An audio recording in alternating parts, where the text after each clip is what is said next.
몇 년 전에 봤던 기사인데요. 승무원이 하는 그 안전 수칙을 따르지 않아서 100여 명이, 죽을 필요가 없는 100여 명이 희생되었다라고 하는 그런 기사였어요. 그 내용은 이런 거였어요. 한 20여 년 전이었던 걸로 기억하는데, 이디오피아 항공이 이렇게 떴는데 이제 테러리스트에 의해서 잡혔는데 호주로 막 가자고 그러는데 기름이 안 된다고. 그러면서 어쨌든 회항을 해가지고 가는 척하다가 기름이 떨어졌다고 하면서 이제 해변가로 이 불시착 착륙을 시도를 합니다. 근데 뭐 이렇게 해변가에 잘 착륙을 했는데 뭐 날개도 끊어지고 그랬는데, 그 승무원들이 얘기하기를 이걸 에어백을 이렇게 하고는 바람은 나올 때 해내야 되는데 이게 막 다 넣은 거예요. 근데 이게 해변에 떨어졌으니까 기내에 물이 들어오기 시작하잖아요. 근데 때로는 이 물에서 헤엄쳐가지고 잠수해가지고 나와야 할 때도 있고, 그런데 그냥 그 복잡한 데서 다들 이게 바람을 불어넣어가지고 나오지도 못하고 결국은 그 안에서 익사당했다는 거죠. 실은 착륙했을 땐 다 살아 있었다는 거예요. 근데 결국은 물 때문에 오히려 이 바람을 넣어가지고 이렇게 사망하게 됐다는 그 얘기를 들으면서, 이 안전 수칙에 대한 경고를 듣지 않아서 당한 인명 피해를 이야기하는데, 솔직히 뭐 저도 비행기를 자주 타는 편이지만 그 승무원들이 나와가지고 안전 수칙을 얘기할 때 전 거의 안 듣거든요. 예. 책 읽지 열심히 보지 않거든요. 예. 그래서 근데 그거를 제대로 모르면 결정적인 순간에는 이게 생명을 앗아갈 수도 있는, 이 워닝을 제대로 지키지 못하면 생명을 잃을 수도 있다는 것이죠. 저도 가만히 생각해 보니까 좀 여기 승무원 출신들도 여기 계시는데 너무 죄송한 것 같아요. 그냥 열심히 앞으로는 열심히 좀 보겠습니다 할 때마다 이렇게 하고 뻐끌리는 것도 하고, The exit door might be right behind you, 뭐 이런 것도 좀 들으면서 exit door 확인 좀 하고 좀 그래야 될 것 같습니다. 여러분, 왜 우리가 그 비행기 탔을 때 그 안전 수칙을 이렇게 막 광고하는 그 화면이나 우리 승무원들을 잘 보지 않을까요? 왜 관심이 없을까요? 왜냐하면 다 안다고 생각하기 때문에 그래요. 그리고 늘 똑같은 말 반복한다라고 생각하고 나하고는 별로 관계가 되지 않을 거라는 그런 막연한 생각 때문에 그럴 것입니다.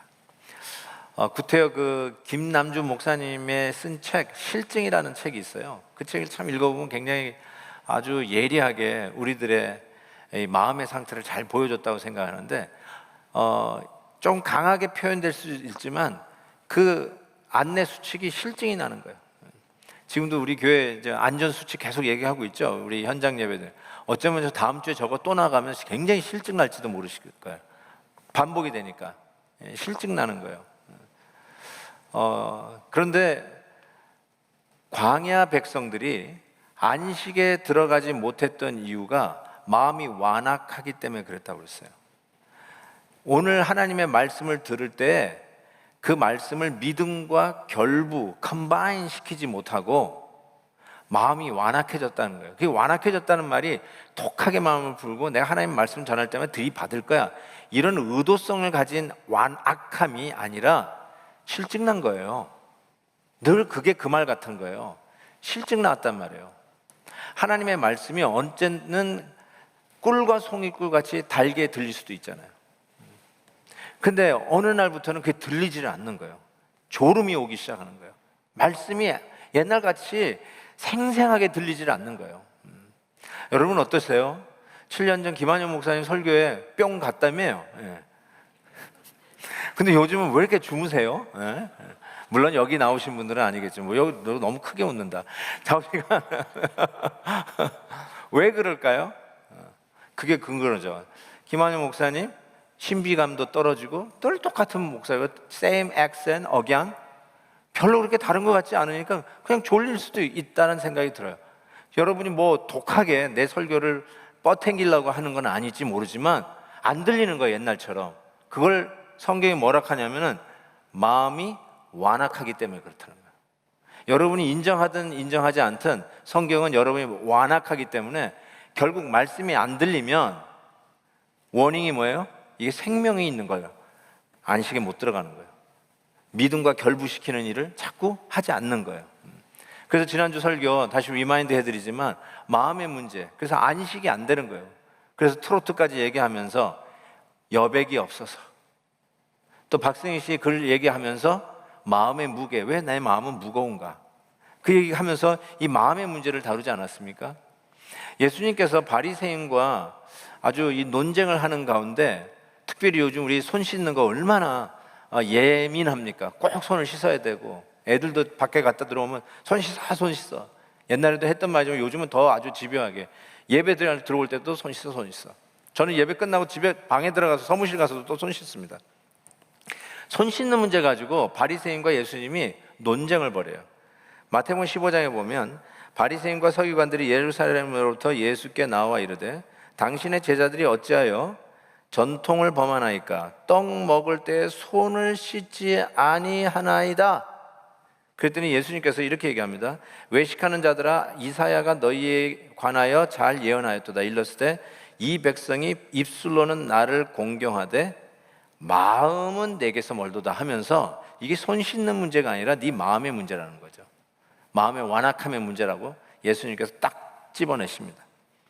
나중에 베드로가 이게 무슨 말씀인가 하고 예수님에게 설명해달라고 할 때 예수님께서 이 부분을 자세히 이렇게 설명하십니다. 입으로 들어가는 모든 것은 배로 들어가서 뒤로 내버려지는 줄 알지 못하느냐. 잘 들어보세요. 입에서 나오는 것들은 마음에서 나오냐니 이것이야말로 사람을 더럽게 하느니라. 마음에서 나오는 것은 악한 생각과 살인과 간음과 음란과 도둑질과 거짓 증언과 비방이니 이런 것들이 사람을 더럽게 하는 것이요 씻지 않은 손으로 먹는 것은 사람을 더럽게 하지 못하느니라. 마음의 문제예요. 마음의 완악한 문제예요. 옛날처럼 말씀이 안 들리는 이유가 여러분의 신체의 조건이 변했거나 아니면 설교자가 워낙 점점 설교를 못하게 돼서 그런 게 아니라 마음의 완악한 문제, 마음에서 나오는 문제예요. 제가 오늘 말씀을 따뜻한 수술대라고 제목을 잡았습니다. 조금 역설적이죠. 수술대라는 이 표현은 왜 나왔을까요? 실은 오늘 본문 말씀에 여러분이 잘 암송하는 말씀이 나오죠. 좌우의 날선 검, 좌우의 날선 검.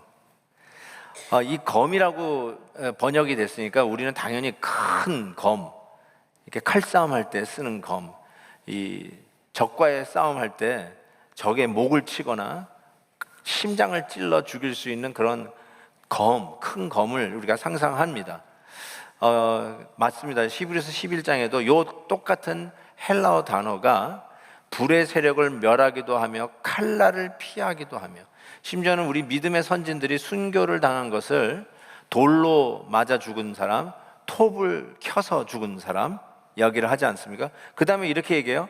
시험과 칼로 죽음을 당했다. 뭐 야고보 같은 사람도, 세례 요한도 다 칼로 목을 베임을 받지 않았습니까? 그러니까 그때 쓰는 이 칼도 이 좌우의 날선 검이라고 하는 요가 같은 단어예요. 그러니까 그 전쟁 무기로 쓰는 적을 무찌르고 목을 베고 찔러야 하는 그런 가공할 만한 검을 이야기하는 것과 동시에 제가 오늘 본 말씀을 아무리 읽어봐도 그 남을 죽여야만 이길 수 있는 그 검보다는 살리기 위해서 든 수술칼 같다는 생각이 자꾸 들어요.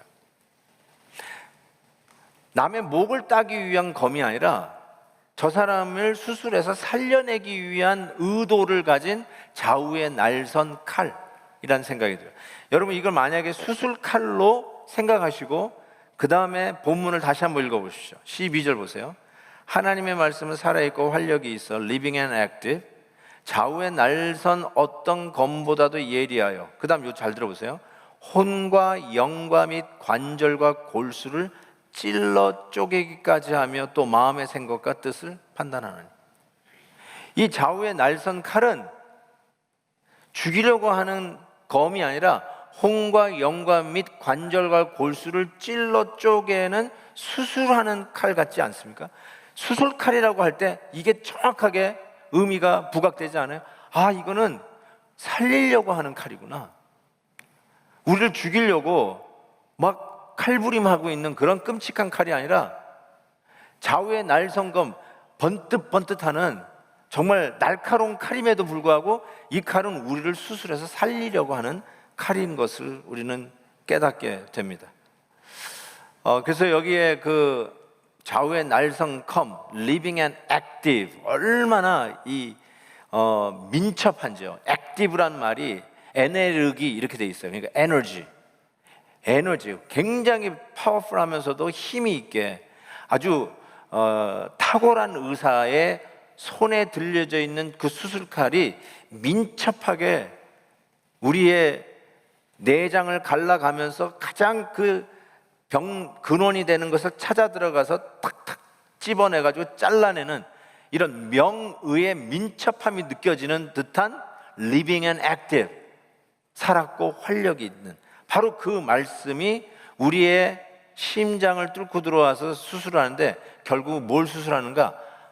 우리의 모든 문제의 근원인 마음을 수술하는 거예요. 완악한 마음을 수술하기 위해서 수술칼을 들고 우리의 혼과 영과 및 관절과 골수를 탁탁탁탁 찔러 쪼개면서 그 가장 심장, 마음을 지금 찾아 들어온 것이죠. 그래서 어떤 학자는 이거를 마음의 할례라고 얘기해요. 육신의 할례를 받지 말고 마음의 할례를 받으라는데 정확하게 하나님의 말씀이, 오늘도 여러분이 듣고 계시는 이 말씀이 완악하지 않으면, 마음을 닫지 않으면, 귀를 닫지 않으면 이 하나님의 말씀이 리빙 앤 액티브해서 여러분의 삶 속에 들어가서 지금 혼과 영과 및 관절 골수를 찔러 쪼개면서 여러분의 그 마음에 그 근본적인 썩어가고 있는 마음을 잘라내고 새 마음을 트랜스플랜트, 이식하는 그 수술을 하고 있다는 것이죠. 솔직히 수술대가 해보신 분은 아시겠지만 수술대에 오르면서 따뜻해 뭐 이런 분은 없을 것 같아요. 집에 온 것 같아, 엄마 품에 안긴 것 같아. 혹시 수술대 올라가면서 그러시는 분 계시는지 모르겠어요. 아마 거의 없을걸요. 싸늘하죠. 알코올 냄새 나죠. 아유, 정말 마취 받기 전까지 수술대 올라가는 그 자체가 아마 고역일 겁니다. 그런데 따뜻한 수술대, 제가 왜 따뜻한 수술대라는 이런 표현을 썼을까요? 그 이유는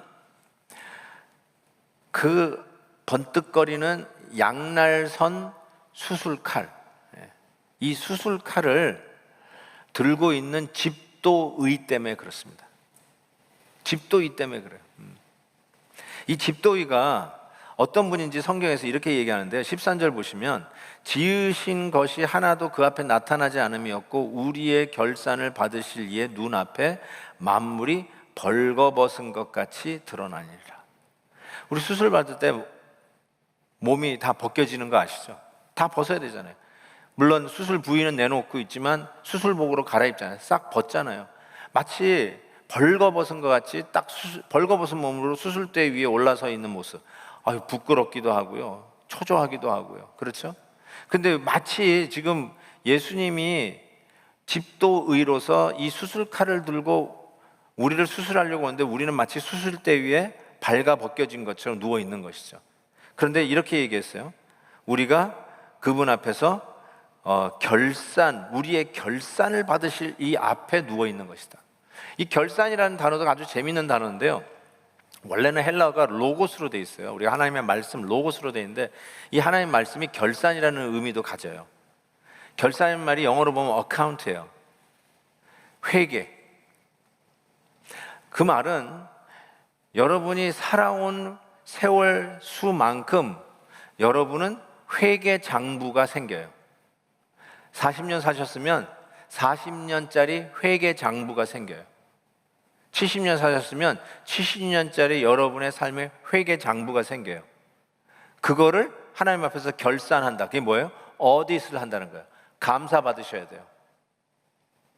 이것도 별로 따뜻한 분위기는 아니죠. 여러분의 회계 장부를 하나님 앞에 가지고 나가서 감사를 받아야 돼요. 제대로 썼는지, 이건 왜 여기다 왜 썼는지, 낭비는 안 했는지, 쓸데없는 데다가 돈을 쓴 건 아닌지, 쓰지 말아야 할 때는 쓰지 않고 꼭 써야 할 때는 인색하게 쓰지 않았는지. 회계장부 감사받아요. 그 누가 회계장부 들추는데 떳떳할 사람이 몇 명이나 있을까? 그것도 하나님 앞에서. 교회도 1년 예산 1년에 한 번씩 감사받습니다. 여러분의 직장도 아마 1년에 한 번씩 적어도 감사를 받을 거예요. 그렇죠? 건강한 회계를 위해서. 마찬가지예요. 여러분의 직장도 감사라고 교회도 감사를 하는데, 하물며 여러분의 인생 회계장부를 하나님이 감사하지 않겠어요? 결산을 받으실 그분 앞에 하나도 남김없이 숨길 수가 없어요. 여러분이 아무리 돈 세탁을 했다 할지라도 하나님의 회계장부에는 안 드러나는 것이 없다는 거예요. 만물이 다 벌거벗은 것 같이 드러난다.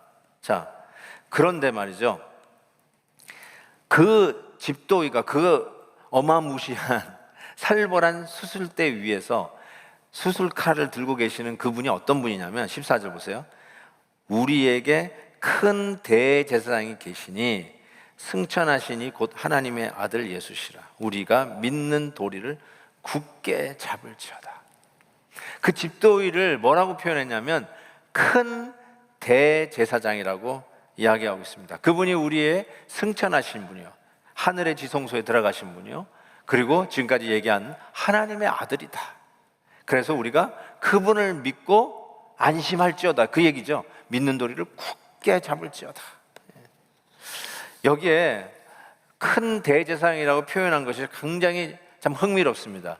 지금 이 히브리서 설교자는 예수님의 크심과 위대하심을 이야기해서 처음부터는 천사하고 비교했던 거 기억하시죠? 천사보다 위대하신 분, 그 다음에는 모세보다 위하신 분, 율법을 우리에게 전달해준 모세보다도 위대하신 분, 그 다음에 이제는 제사장 아론보다도 혈통에 따라서 대물림하는 그런 대제사장보다도 훨씬 더 크신 큰 대제사장. 성소에 가면, 성전에 가면 제사장들 많잖아요. 프리스트. 근데 그 중에 1등이 하이 프리스트, 대제사장이에요. 그런데 예수님은 하이 프리스트 정도가 아니라 큰 대제사장, 이렇게 표현하고 있어요. 훨씬 더 위대하신 제사장이라고 하면서, 이 제사장으로서는 자격 조건을 갖춰야 제사장이 될 수 있어요. 대제사장은 더더군다나 자격 조건이 뭐냐면요, 동정심이 많아야 대제사장이 돼요. 그래서 15절 보면 우리에게 있는 대제사장은 우리의 연약함을 동정하지 못하실 이가 아니요, 이렇게 얘기했어요. 2번 부정을 하면서 강한 긍정을 끌어내는 표현 기법이에요. 그래서 연약함을 동정하지 못하실 리가 아니요. 그 말은 뭐예요? 우리를 정말로 동정하시는 분이다. 우리의 연약함을 정말로 이해하시고, 끔찍하게도 그냥 인간 대제사장보다 우리 주님, 큰 대제사장인 우리 주님이 우리의 연약함을 정말로 동정하신다는 강조 표현이에요. 정말로 동정하신다. 대제사장은요, 동정심이 많아야 돼요. 왜냐하면 예를 들어서 어린아이가 손 아프다고, 대사장님 나 손 다쳤어요, 그랬을 때 야 뭐 그런 거 가지고 그러냐, 이러는 게 아니라 그래 아팠어 그러면서 호호 불어주는 거. 정말 정이 많고요, 연약함을 이해하고 동정심이 많은 이 사람이 대제사장이 돼야 돼요. 그런데 예수님은 그거보다 더 동정심이 많다라고 이 부정을 2번 쓰면서 강한 긍정을 이야기하면서 그 다음에 붙어있는 말에 여러분 주의하셔야 돼요. 뭐라고 쓰시냐면, 모든 일에 우리와 똑같이 시험을 받으신 이로되 죄는 없으시니라. 우리에게 큰 대제사장인데 왜 저 말을 쓰셨을까 싶어요. 저게 뭐 그렇게 차이점이 있는 건가? 당연히 차이점은 있죠. 근데 동정심 갖는 것과 죄가 없는 것과 무슨 상관이 있을까 생각을 해보는데, 원래 여러분이 어떤 사람에게 동정심을 갖잖아요. 여러분 sympathy, 옛날 성경에는 체휼이라고 돼 있어요. 어떤 사람에 대해서 동정심을 가져요. 예를 들면 어떤 분이 아파요. 그럼 그분에 대해서 동정심을 가져요. 어떤 분이 참 이렇게 가정적으로 참 어려움에 당처했어요. 그러면 거기에 대한 동정심을 가질 수 있잖아요. 근데 그 동정심을 왜 갖게 됐나 보면은 자기가 비슷한 경험을 했어요. 비슷한 경험한 거예요. 암투병 하시는 우리 성도님들 생각해 보세요. 누가 그분들을 가장 더 열심히 기도해 줄까요? 암투병 해본 사람, 아파 본 사람은요, 그 동정심이 한 번도, 감기도 한 번 알아보지 못한 사람은 무슨 마음인지 몰라요. 그 마음에 그냥 연약함을 동정하게 돼요. 어떤 마음인지 알아요. 그렇죠? 그게 인간끼리 가지고 있는 소위 동정심이에요. 그걸 동병상련이라고 하잖아요. 같은 병을 알아봤기 때문에 같은 아픔에 있는 사람에 대해서 동정심을 갖는 거예요. 자, 그런데 예수님은 같은 아픔을, 연약함을 가진 인간 대제사장에 가질 수 있는 동정보다 더 동정한다고 그랬잖아요. 그런데 그러면 예수님도 그러면 내 같은 아픔을 아파 보셨나? 예수님도 암병을 알아보셨나? 예수님도 가정폭력을 당해보셨나? 예수님도 혹시 가정 붕괴되는 배신을 당해보셨나? 뭐 여러 가지 여러분이 생각해 보실 수 있잖아요. 그래서 날 동정하는 건가? 동병상련인가? 근데 예수님께서 저렇게 얘기했잖아요. 그렇지만 시험은 받으시되 죄는 없으시다. 우리의 연약함은 실은 죄 때문에 오잖아요. 우리의 연약함은 죄 때문에 오는 거라고요. 여러분, 왜 가정이 깨져요? 왜 부부싸움 해요? 왜 우리의 몸에 질병이 생겨요? 근본적으로는 죄죠. 그런데 예수님은 죄가 없으신데 그러면 어떻게 우리의 연약함을 동정하시느냐? 저게 아주 중요한 부분. 우리에게 큰 대제사장, 우리 인간끼리는 같은 아픔과 연약함을 가졌기 때문에 동정심을 가진다 하는데, 우리 예수님은 동정심을 더 갖는데 실은 따져보니까 죄는 없으셔. 예수님이 이 번뜩이는 수술칼을 들고 우리 앞에 서셨어요. 여러분은 수술대 위에 누워 있어요. 근데 요 양날선 검이라는 게요, 실은 우리 같이 이제 대개 여러분 과일 깎는 칼은 한쪽만 날이 서 있잖아요. 그래서 나는 양날선은 여기도 날이 서 있고 이쪽도 날이 서 있고 그렇게 생각했는데, 어떤 성경학자는 그게 양날선 게 아니라 여기가 날이 서 있고 요 뒤가 날이 서 있는 거예요. 모양이 다 달라요. 요 집게도 있고요, 이렇게 약간 홈이 파져 있고, 여기는 날카로워가지고 뚫는 거고, 요거는 이렇게 밋밋해가지고 자르는 거고. 그래서 이 명의가 요 수술칼을 잡고 어떨 땐 자르고, 그 다음에 또 찔러야 될 땐 탁 돌려가지고 딱 찌르고, 이게 양날선. 그래서 이게 수술칼이라고 이야기하는데 굉장히 설득력이 있습니다. 예수님이 그 양날선 검을 가지고 딱 서 있는데, 우리 의사들은요, 우리 교회도 의사 선생님이 많이 계시지만 의사 선생님들은 소위 오차가 있을 수 있잖아요. 아무리 명의라 할지라도 잘못할 수가 있잖아요. 그래서 우리가 의사 선생님들 앞에서 수술대에 넣었을 때 그분들의 레코드를 다 조사하지 않습니까? 정말 잘하시는 의사 선생님과 확인하지 않잖아요. 그거 확인하고 역시 탁월한 의사고 명의 중에 명의다, 그래 맡기는 거 아니에요. 그런데도 오차가 있을 수 있잖아요. 들어가 봤는데 뭐 이상한 부분이 있어서 수술을 3시간, 4시간 더 했어야만 했습니다. 그러고 나올 때도 있잖아요. 근데 우리 예수님은 명의 중에 명인데 죄가 없다는 말이 뭐냐면 실력이 짱이라는 뜻이에요. 오차가 없다는 거예요. 완벽하다는 거예요. 어떤 부작용도 없고요. 딱 수술을 들어가면 정확하게 그 부분만, 손과 영과 및 관절 골수를 찔러 쪼개면서 딱 썩어 있는 마음만 딱 끄집어내고 예수 그리스도의 새 심장으로 딱 이식하고 완벽하게 부작용 없이 끝내는, 그리고 건강 회복하는 그런 명의라고 하는 차원에서 죄가 없으시니라. 최고 실력자라는 뜻이에요. 인간끼리는 허물이 있고요, 실수할 수도 있어요. 말 프랙티스 보험도 들으셔야 돼요. 왜요? 실수할 수 있으니까, 아차하는 순간에. 그렇지만 예수님은 그런 게 없다. 왜요? 죄가 없으시니라. 그러면서 동시에 우리의 연약함을 동정하시되 인간 대제사장들보다 배나 더 그 이상 우리를 동정하시는 분이 바로 우리 주님이시라는 거예요. 아멘입니다. 아멘. 네. 제가 일부 2부 때 예화를 들었는데 제가 성격이 지금은 진짜 좋아졌어요. 근데 결혼할 때만 해도 굉장히 좀 깐깐했어요. 제가 한번 얘기했죠. 저는 성도님 집에 들어가면 액자부터 본다고. 액자 삐뚤어져 있는 꼴을 못 봐요, 제가. 그래서 가서 이렇게 정리를 해드리고 그래야 되는데 요즘은 가서 고쳐드리지 않습니다. 예. 왜냐하면 바더를 안 받아요. 근데 삐뚤어져 있는 건 알아요. 근데 바더를 안 받아요. 근데 예전에는 바더를 받았어요. 이게 소위 그래서 저는 공부를 하려면 책상부터 정리를 하는데 위만 정리하는 게 아니라 서랍까지 다 정리해요. 그래서 서랍이 정리가 돼야 공부가 돼요. 이런 성격이 별로 안 좋은 성격이라는 거 아시죠? 예. 그래서 이제 선보러 갔더니 장모님이 성깔 있게 생겼다고 반대하시더라고요.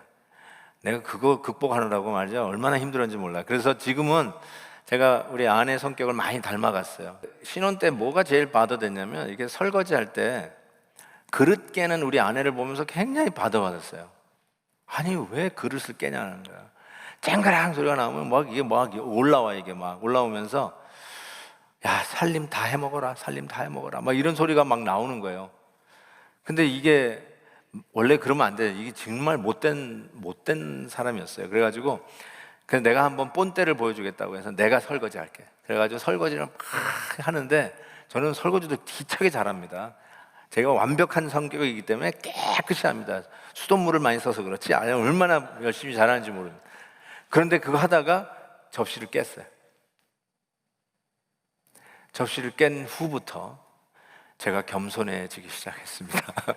아내가 지난주도 우리 아내가 또 설거지하다가 못 깼어요. 내가 아끼는 건데 하고 야단났어. 근데 제가 변한 걸 알았어요. It doesn't bother me. 그리고 마음이 살림 다 해먹어라가 아니라 이렇게 말이 나오더라고요. 다친 데 없어? 이런 말이 나오는 거야. 왜 그럴까요? 왜 그럴까요? 연약함을 나도 경험했거든요. 나도 접시를 깼거든요. 그래서 나오는 동정심이에요. 그게 우리가 나눌 수 있는 최대한의 동정심이에요. 여러분, 내가 잘 닦아줘야 되는데 나도 닦으면서 나도 접시를 깨는 연약한 인간이었다는 걸 그때 깨닫는 거죠. 근데 우리 예수님은 접시를 깨면 손 안 다쳤냐 하고 처음부터 물어주시는 거예요. 근데 예수님이 대신 설거지하는데 예수님은 한 번도 그릇을 깬 적이 없어요. 죄가 없으신 완벽하신 분이에요. 우리의 수술을 잘못해 보신 적이 한 번도 없어요.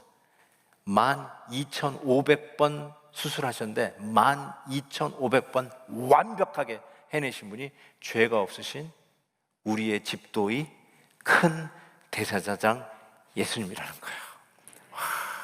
그러니까 오늘 이 히브리서 설교자가 이렇게 16절에 얘기합니다.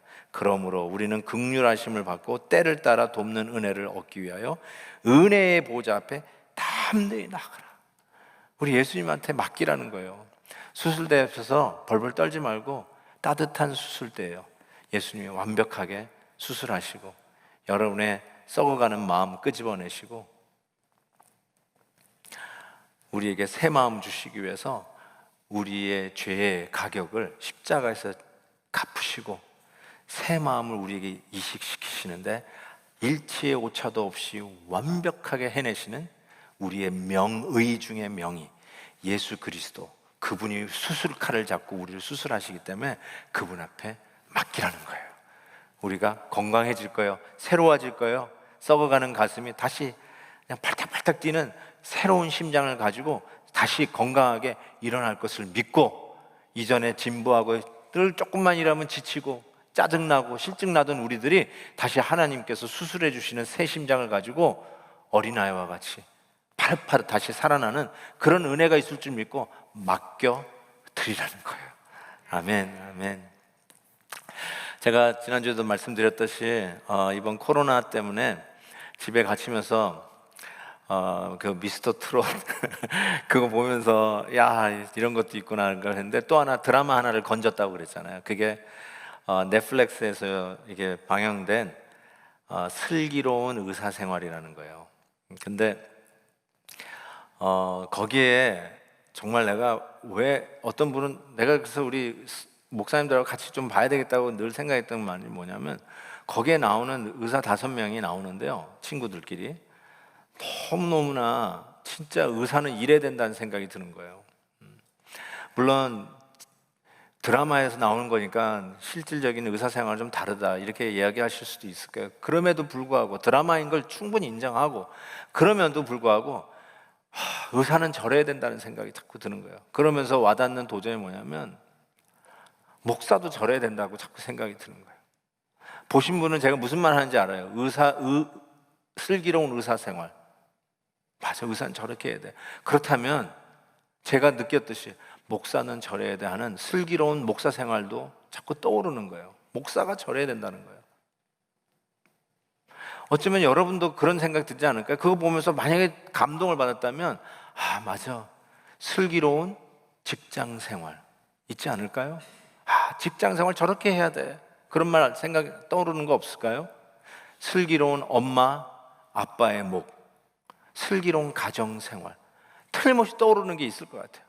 슬기로운 신앙 생활, 슬기로운 교회 직분자 생활, 슬기로운 장로, 슬기로운 권사, 슬기로운 집사. 얼마든지 얘기할 수 있어요. 그거 꼭 보셔야 돼요. 꼭 보셔야 돼요. 어떤 분들은 이거 뭐 콩가루 가정인데 덕이 안 된다 막 이렇게 비판하시는 분인데, 솔직히 우리가 콩가루 가정이지 뭐 우리가 제대로 된 가정이 몇 명이나 있다고요. 그 가운데서 의사다운 모습을 보여주는 게 그게 은혜 아니겠어요? 근데 그 역할 중에 소아 외과 조교수 역으로 나오는 안정원 의사가 있어요.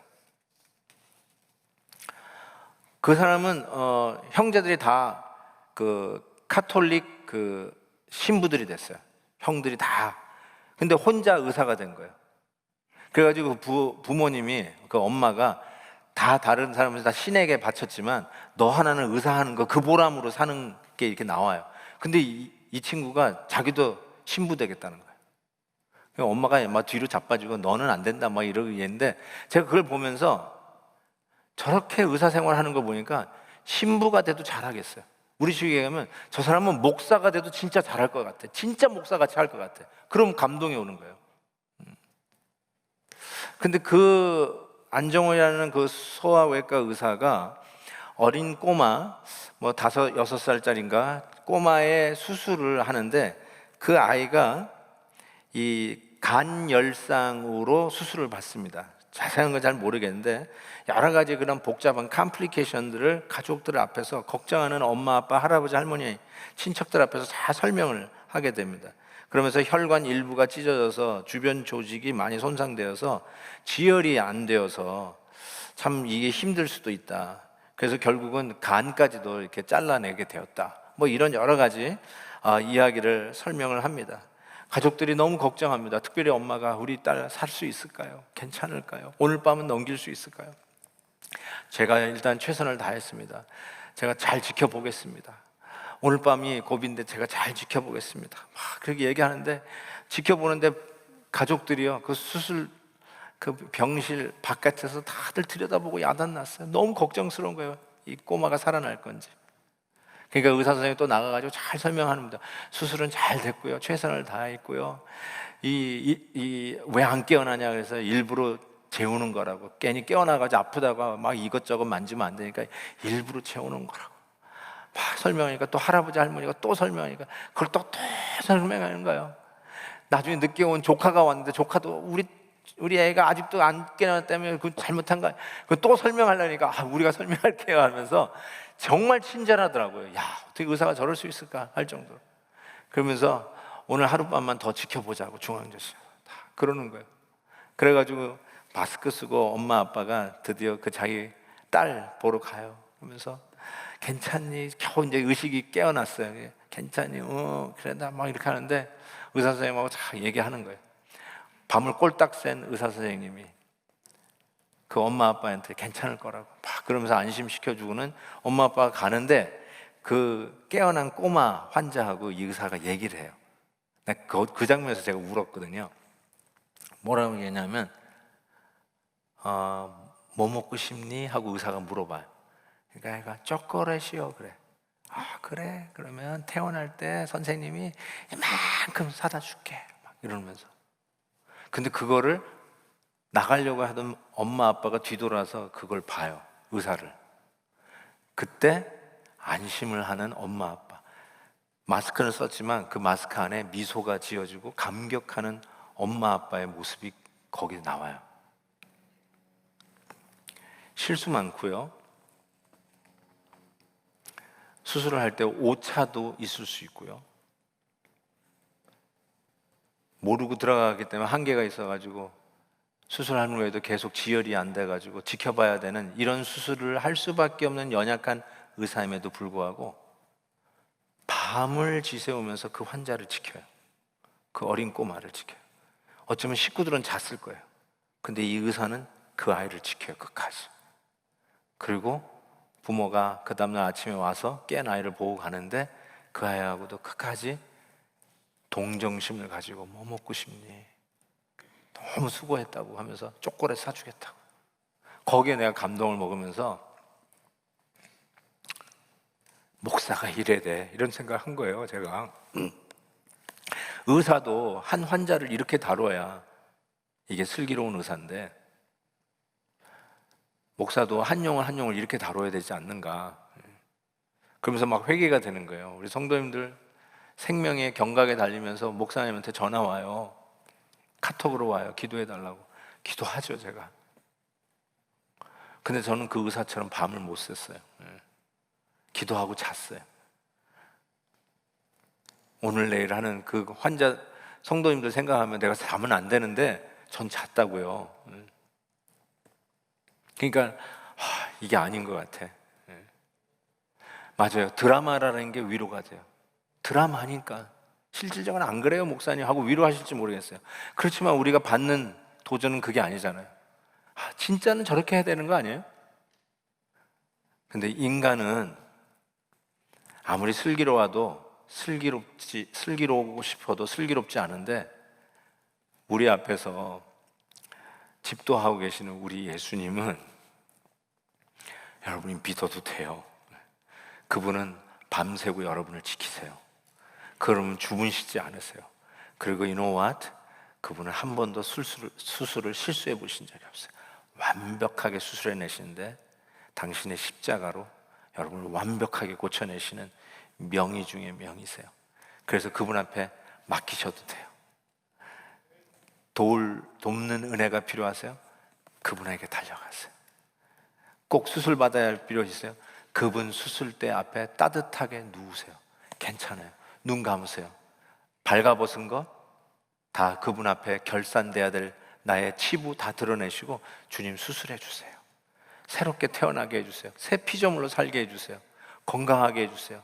다시 썩어 문드러져 있는 우리 가정에, 우리의 삶의 현장에 소망을 허락해 주세요.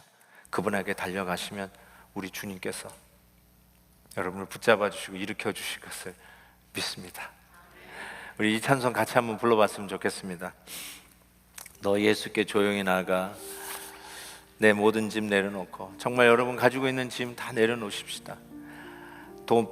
도움이 필요한 그 삶의 현장들을 주님 앞에 다 가지고 가서 내려놓으시고 명의 중에 명이신 오늘도 좌우에 날선 어떤 것보다도 예리한 그 날카로운 수술칼 메스를 들고 우리의 정확한 썩은 마음을 도려내시고 당신의 새 마음을 이식시켜 주실 그 예수님의 수술대 위에 편하게 안식하며 누우십시오.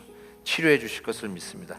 오늘 이 찬송 부르면서 주님 앞에 맡겨드리는 우리의 마음을 하나님 앞에 그대로 나타나겠습니다. 너 예수께 조용히 나가. 너 예수께 조용히 나가 내 모든 짐 내려놓고 주 십자가 사랑을 믿어 죄사함을 너 받으라. 주 예수께 조용히 나가 내 마음을 쏟아놓으라. 늘은 미리 보시는 주님 그는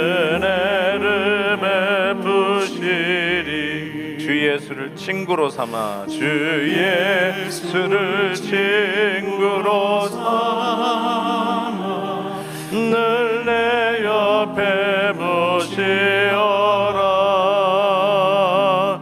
그 영원한 생명수 앞에 내 마음 목축이어라.